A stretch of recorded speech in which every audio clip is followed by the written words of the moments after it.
Good afternoon. I'm Tyler Kelly, and you are?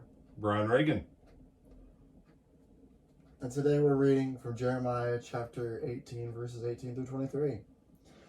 And then they said, Come, let us devise plans against Jeremiah, for the law shall not perish from the priest, nor counsel from the wise, nor the word from the prophet. Come and let us attack him with the tongue, and let us not give heed to any of his words. Give heed to me, O Lord, and listen to the voice of those who contend with me. Shall evil be repaid for good? For they have dug a pit for my life. Remember that I stood before you to speak good for them, to turn away your wrath from them. Therefore deliver up their children to the famine, and pour out their blood by the force of the sword. Let their wives become widows, and bereaved of their children. Let their men be put to death, their young men be slain, by the sword in battle. Let a cry be heard from their houses when you bring a troop suddenly upon them, for they have dug a pit to take me, and hidden snares for my feet.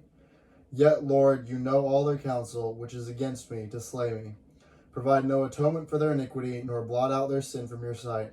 But let them be overthrown before you. Deal thus with them in the time of your anger. All right.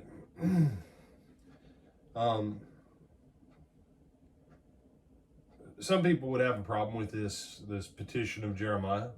This is what's called imprecatory.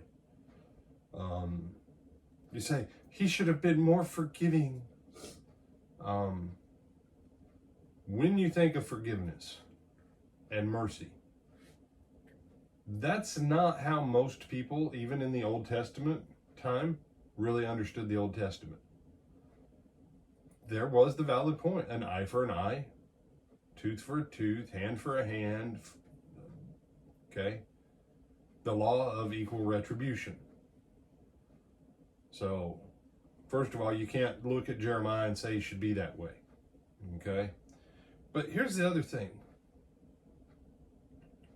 When have you ever had, Tyler, someone actually threaten to kill you and make plans to try and kill you? I haven't.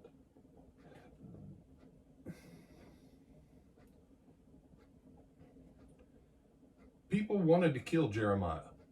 People were actively planning to kill and ruin Jeremiah's life. If you've never had that happen to you, I'm going to say you should reserve judgment on what went through Jeremiah's heart.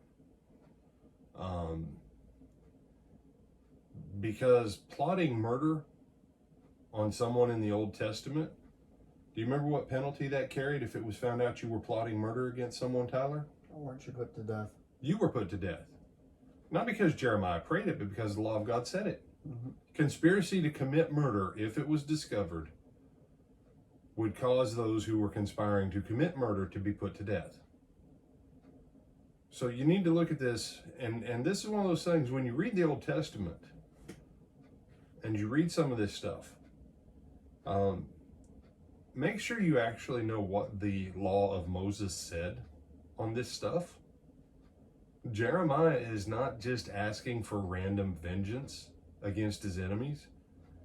He's asking for the law of God to be executed against people who are in rebellion to God and seeking his harm.